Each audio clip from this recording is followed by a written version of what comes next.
Hello everyone, आज हम अब इस वीडियो में सिविलाइजेशन ऑफ मेसोपोटामिया को डिस्कस करेंगे। Mesopotamia is a word of Greek language which means the land between two reverse. Mesopotamia जो है वो ग्रीक लैंग्वेज का वर्ड है जिसका मतलब है दो नदियों के बीच में। The modern name stands for it is Iraq. जो मॉडर्न इसका नाम है वो इराक के रूप में इसको रखा गया है। The state is irrigated by rivers दजला एंड फरहाद। ये एक ऐसा राज्य है जो दो नदियों के द्वारा इरीगेटेड किया जाता है जिनका नाम दजला और फरात है। मेसोपोटामिया क्रिश्चियनिटिक structure and the quality of land bestowed it the nickname of fertile Christian.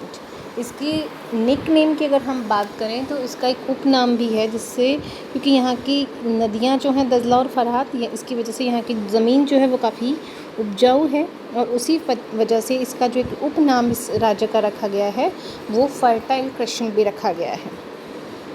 The southern part of this state, इस स्टेट का जो साउथर्न पार्ट है वो कोल्ड सुमेर उसको कहा जाता है। In ancient time it was an epicentre of the Mesopotamian civilisation. प्राचीन काल की अगर बात कहें तो उसे हम एक केंद्र कह सकते हैं मेसोपोटामिया सभ्यता का। The north eastern part of the Sumer was called बाबुल, उसको बाबुल कहा जाता था, Babylon and Akkad, and the northern highland was called an Assyria. The reason the fall of the Mesopotamian state, इन किस तरह से मेसोपोटामियन जो स्टेट है उसका उत्थान हुआ और किस तरह से उसका पतन हुआ। In the time lapse Sumerian peoples came from the northern hilly regions, dwelt in the Mesopotamian, and they evolved an extremely prosperous civilization. Sumerian people established a government of civil state. Urj, Lagas, Iraq and the Eridu were the famous civil states. Shogun I, who came from the Akkad approximately in 2500 BC, had won over Sumerian people. He established a strong kingdom by the dissolving the state of Sumer and Akkad. यानी यहाँ पे हम बात करें कि किस तरह से इसका पतन हुआ, तो मेसोपोटामियन सिविलाइजेशन के ऊपर इरिक और इरुद के जो लोग थे वो यहाँ पर आए और उन्होंने अपनी एक अलग स्टेट यहाँ पे की, अपनी एक गवर्नमेंट यहाँ पे इस्टाब्लिश की और उन्होंने इस मेसोपोटामियन सिविलाइजेशन को डिसॉल्व कर दिया। And a new semi kingdom was developed in बाबुल, और एक बाबुल के अंदर जो है एक नई किंगडम उन्होंने बसा दी। Then Babylonian city now became the capital of this new kingdom, और बेबलियन सिटी जो है इस नए राज्य इसकी जो है राजधानी घोषित की गई नए राज्य की। The legendary king Hammurabi of Babylon established a 1060 kingdom by stopping the various inter-civil state fightings and also by imposing a unique rule of law in all over the state। और इन्होंने अपना एक ही लॉ, एक ही कानून जो है वो सभी राज्यों में घोषित किया कि सभी जगह एक ही कानून को माना जाएगा। The civilization of Babylon was also based on the Sumerian civilization. ये जो सभ्यता थी ये सुमेरियन सभ्यता के ऊपर ही बेस दी। फॉलोइंग दैम अर्शियन people founded their kingdom almost 1100 to 612 BC. In Mesopotamia, Aryan people installed a large empire by winning the state of Syria, Philistinia, etc. Following them as the Chaldean people defeated Arsians from the formed and another powerful Babylon empire.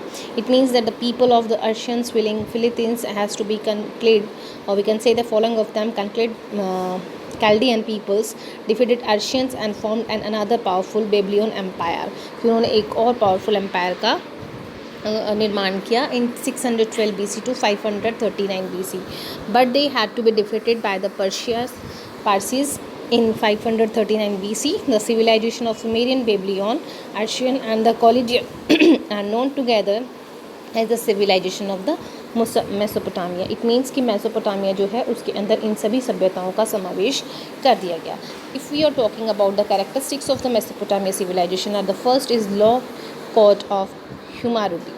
मैरूबी का जो code था, law था, वही यहाँ पे लागू किया था। King of the Babylonian Hammurabi had been the law book for his subjects, which is considered as the most ancient law book available at present time. The emperor got it engraved on a rock of 8 feet height. Tit for tat and blood for blood was the theory of the punishment and tracked by the Hammurabi. इनकी जो main अगर हम बात करें law book जो थी इनकी वो कंसिडर की गई थी एंशियंट बुक्स के ऊपर ही। और इनका अगर हम बात करते हैं जो कानून था वो था कि जैसे को तैसा और ब्लड के खून के बदले खून की थ्योरी पे इन लोगों ने काम किया था। If we are talking about the social life of the Mesopotamia, the king was the consider as the representative of God, कि राजा जो है उसको ईश्वर का रिप्रेजेंटेटिव माना जाता था on the earth. After the king and his family the second place was proceed by the पुरोहित क्लास। राजा के बाद में अगर किसी और की गणना ईश्वर के रूप में की जाती थी तो वो पुरोहित होता था, which was possible the ruler previous to the repute of the monarchy, the traders, the landlords and the shopkeepers stood in the middle. The position of the slaves was at the rock bottom, और अगर गुलामों की बात करें तो वो सबसे नीचे तबके में आते थे। Because of the continuous wars, the army held an important place in the society, और जो आर्मी जो है वो बहुत सारे युद्धों को लड़ती थी, इसलिए आर्मी को जो है वो सबसे ऊपर रखा जाता था। इकोनॉमिक लाइफ की अगर हम बात करें तो agriculture and animal husbandry, the chief professions of the people of this civilisation was agriculture. तो इस सभ्यता के लोगों का जो मेन व्यवसाय था, जो मुख्य व्यवसाय की अगर हम बात करें तो वो कृषि था। The farmers till and laid with plugs and sowed seed by the help of funnels for the irrigation of field. They collect the flood water of the rivers in the big dams by the canals. They used cattle for the tiggling by plugs, and they had also started the reproduction of animals by improving the breeds. कि अगर हम बात करें तो यहाँ के जो Mesopotamian की जो इकोनॉमिक लाइफ है वो एग्रीकल्चर और एनिमल हस्बेंड्री पे बेस करती थी। यहाँ के जो किसान हुआ करते थे वो बाढ़ के पानी को एकत्र करके ही जो है खेतों में सिंचाई का काम करते थे, और उस बाढ़ के पानी को वो लोग जो है डैम्स में और कैनल के थ्रू खेतों तक पहुंचाते थे। और इन्होंने मतलब नई नई प्रजाति के जानवरों का भी इम्प्रूवमेंट किया, उनको ब्रीड्स की जो नई प्रजातियां हैं उनका उन्होंने वो बढ़ोतरी की। ट्रेड एंड बिजनेस की अगर हम बात करें तो Mesopotamian civilisation was basically a professional on there the temple of god was not only a religious place but was a professional center also। कि अगर हम व्यापार की बात करें तो मेसोपोटामियन सिविलाइजेशन के अंदर जो बेसिकली अगर हम बात करें तो जो मंदिर हुआ करते थे वो केवल एक ईश्वर की ही स्थान नहीं होता था, धार्मिक स्थान ही नहीं होता था, बल्कि उसे एक प्रोफेशनल सेंटर भी माना जाता था, व्यवसायिक केंद्र भी माना जाता था। Here the banking system develop at first, सबसे पहले जो बैंकिंग सिस्टम जो है वो यहीं डेवलप हुआ था। Mesopotamia had the trade relation with Indus civilisation, Mesopotamia के व्यापारिक संबंध थे इंडस सिविलाइजेशन के साथ में। A lot of items of Indus civilisation were found in the exhibition of Ur town of Mesopotamia. जब इंडस सिविलाइजेशन का एग्जीबिशन हुआ है तो वहाँ पे मेसोपोटामियन सिविलाइजेशन की काफ़ी कुछ चीज़ें भी मिली हैं। रिलीजियस बिलीव्स की अगर हम बात करें तो धार्मिक विश्वास जो था, Mesopotamian people kept faith in many deities. Mesopotamian जो लोग हैं वो कई देवी देवताओं में विश्वास करते थे। Every town had its own guardian deity, हर एक टाउन का जो है अपने देवता हुआ करते थे। दे कॉल्ड हिम जिग्रुत, उसको जिग्रुत कहा जाता था, which mean hills of heaven, जिसका मतलब हिल्स ऑफ हेवन होता था।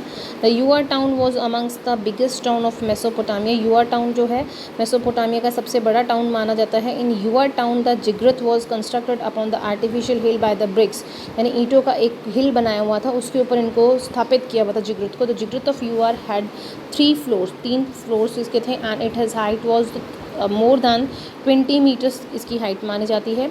Mesopotamian people kept more interest in present world than the world after death. Mesopotamian लोग जो हैं वो वर्तमान में विश्वास करते थे, ना कि मरने के बाद का जो जीवन होता है उसमें।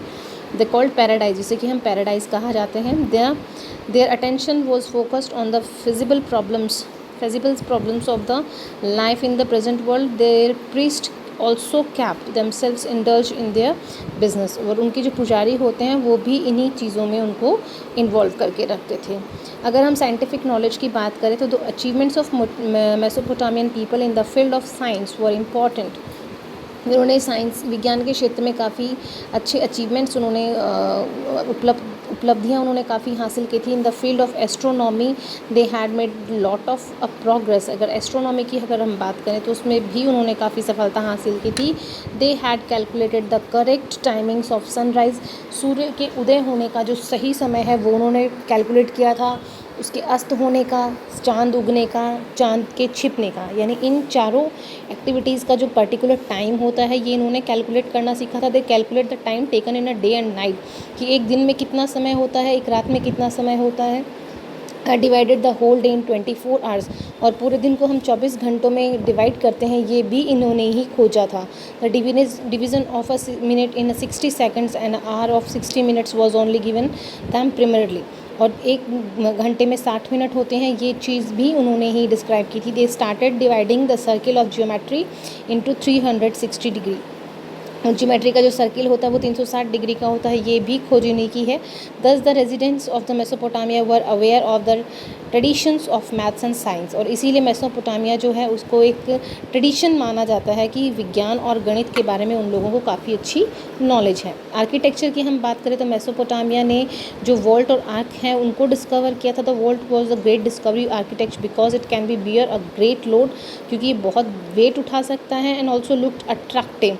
कॉनिफ्यूरियस स्क्रिप्ट की अगर हम बात करें तो फर्स्ट स्क्रिप्ट जो है वो मेसोपोटामिया में ही डेवलप की गई थी। Sumer to maintain their records, अपने रिकॉर्ड मेंटेन करने के लिए Sumerian business develop to the art of writing by making the science and spikes, it is called the cuneiform और द खेलसर। इजिप्टियन सिविलाइजेशन की अगर हम बात करते हैं तो ये इजिप्टियन सिविलाइजेशन तो है वो हम अपने नेक्स्ट वीडियो में पढ़ेंगे। Thank you for watching my